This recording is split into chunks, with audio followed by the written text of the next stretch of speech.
sector just released numbers that showed of the families that they found to be fraudulent, it's less than 1% of all the families crossing at that time. But that's one of 90 border crossings. That is one of the most highly trafficked sectors. Right. So 1% still is at the same time number. How fair is it to hold up a statistical insignificant number as a priority for you? Why does that justify family separation? Well, because I think if 1%. It's not Stop about justifying. everything. My point is that what we need to be focused on together is trying to stop all of this horror of these families coming in this way. We don't want them to have to go to a smuggler. She smiles when she says horrible. One woman who's raped, one child who's exploited is too many. Really? So the system needs to be changed so that they don't have to. You're saying if one child is raped or one woman is raped in our system, it should be stopped? It happens all the time. It's still happening right now. Come that way, which is why, among many other things, I proposed legislation to Congress to allow families and individuals to claim asylum before they ever get to the United States, so that they don't have to take this journey, which is so horrible. Did people ever specifically raise to you the concern that children will be traumatized as a result of this policy? Not when I was writing, during that. Not directly to you. You never heard those concerns. Nobody ever told me. Not from staff, no. No. I mean, I think from the biggest... From child welfare experts, yeah, anyone from outside the government? From the biggest... This was nothing new, to be clear. So from a staff perspective, I think... We do this all the time. That to not enforce the law. She is correct on that.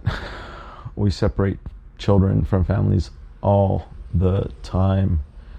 The number of children in government care, that word is used very loosely, is astonishing. It's terrifying. Women go into prison pregnant, give birth, and never see their kid. We are truly vicious human beings. We are genuinely ugly to do such things to humanity. Genuinely fucking dirty things. That's just disgusting. You know, inmates that care for dogs do better. Inmates that would care for their children would do better. But we don't care about them. We don't care about the infants. We don't care about the children. We just want rage, hate, and punishment. We got to hurt somebody. That's what we are all about. Would encourage trafficking. Thing new, to be clear. So to be clear, this is we do it every day. No, I mean, nobody said nothing. From child welfare experts, anyone outside the government. This was nothing new, to be clear. So from a staff perspective, I think, there was this belief that to not enforce the law would encourage trafficking, would encourage children to be used as pawns. And the law enforcement officials had taken an oath, which is why the operational entities recommended that we choose to enforce the law. We never forced it 100%. If you had two parents coming across, we chose specifically not to refer both parents so that one parent could stay with the children. As I said, we did try to limit as much as possible any tender age situation, but it clearly wasn't working. So we stopped it during an executive order, and we have been hopeful that Congress will look at this and really take very seriously what is the best way to do this. I mean, the debate is very false. We don't have to choose between protecting vulnerable populations and securing the border. That's a false choice. No shit, Sherlock. We don't have to choose between keeping out opioids and facilitating trade. No we shit, can do all Sherlock. of these things at the same time, but they do require changes to the laws. To be clear, the U.S. government is currently not doing everything possible. It's led largely by immigration groups and by nonprofits. I'm not in the government right now, but I'm not part of... This is some good bullshit right here. You are with the administration right now, though, right? You did accept a position with the Advisory Council? I'm not with the administration right now. The White House put out a press release saying that you had rejoined. No. What the White House did was say that they asked me as an expert in critical infrastructure and cybersecurity to join CEOs throughout the country as part of an advisory council. None of us are paid. None of us work for the White House. We use our expertise to try to advise government on what we need to do in cyber and critical. You're currently advising the White House. Can I ask what led you to resign? And by the way, so were other CEOs, though. I mean, are you telling every CEO?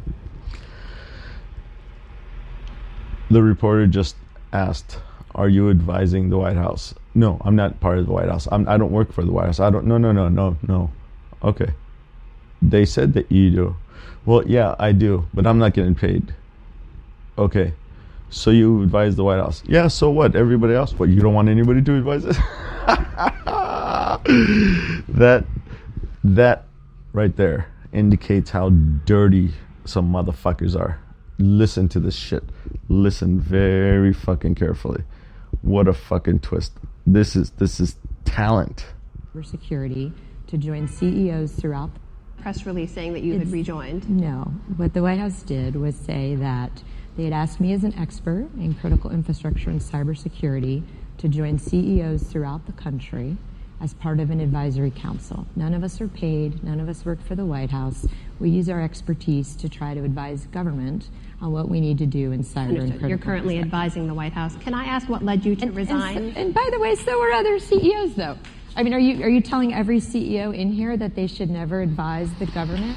She was not saying you shouldn't be advising government. She didn't say CEOs should not be advising government. She didn't say anything about not doing anything. She simply clarified that you are still working with the government, the administration.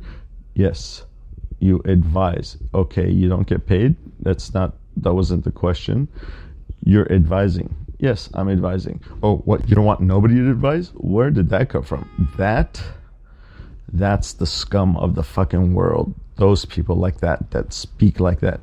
Nobody said nothing about it being good or bad. We're just saying we have to set the premise so that we could have a conversation, right? Are you advising the government? No. The White House said you are. Oh, well, yeah, I mean, no. Yeah. Fuck is that bullshit? On how to make something work? I'm interviewing you right now. And then asks the interviewer. By the way, so are other for the White House. And then asks the interviewer a stupid ass fucking question. That's what she should have said. I'm sorry, what's the question? Should there be no CEOs advising? That's a stupid fucking question. Why are you asking me a fucking stupid question? You are being interviewed. I am the interviewer. Why are you asking me a question that happens to be a stupid ass fucking question? Should there not be any CEOs? What the fuck? What? That's hysteria. That's fucking microaggression right there. Fucking lunatics. We pay these motherfuckers to fuck us. You want to know why you're getting fucked? This is why. We use our expertise to try to advise government on what we need to do in cyber and critical. You're currently advising the White House. Can I ask what led you to resign? And by the way, so are other CEOs, though. I mean, are you telling every CEO in here that they should never advise the government on how to make something work? I'm interviewing you right now, so I'm asking you, before we turn to questions, what led you to resign from this administration? What led me to resign is there were a lot of things that there were those a lot of things who thought that we should do, and just as I spoke truth to power from the very beginning, it became Truth clear that saying no and refusing to do it myself was not going to be enough. So it was time Oh my God. for me to offer my resignation. That's what I did. Secretary Nelson, thank you for taking the time to answer No my problem. I wish we had gotten to cyber because that's why I was originally here. It was for a cyber. Yeah, if you had answered the fucking questions instead of bullshitting around, we could have got to the audience questions and we could have had a good, better fucking conversation. But no, you gotta hide your shit, huh? You gotta hide your dirty fucking shit. That's right, ladies and gentlemen, and all other genders, benders, fenders, we are recording out in Jersey City. No, Jersey. This is hashtag 360 stupid. What? You hear the noise out there? That's right. We're in the center of New Jersey, Jersey City. What? So, yeah, that was interesting, huh? I just wanted to kind of put this out there because harming children brings karma. Like it or not, harming children brings karma. Brings some heavy karma. So, just think about that. Do with it what you would please. This is an informational podcast, so we just put it out there. Thanks again for listening in. Share us. Let the world know we're out there. We are stupid people asking you smart people simple questions. This is hashtag 360 stupid. I am the king of stupid. Mic check. MICCCZECH as in the Republic. Signing off. Good night, stupid.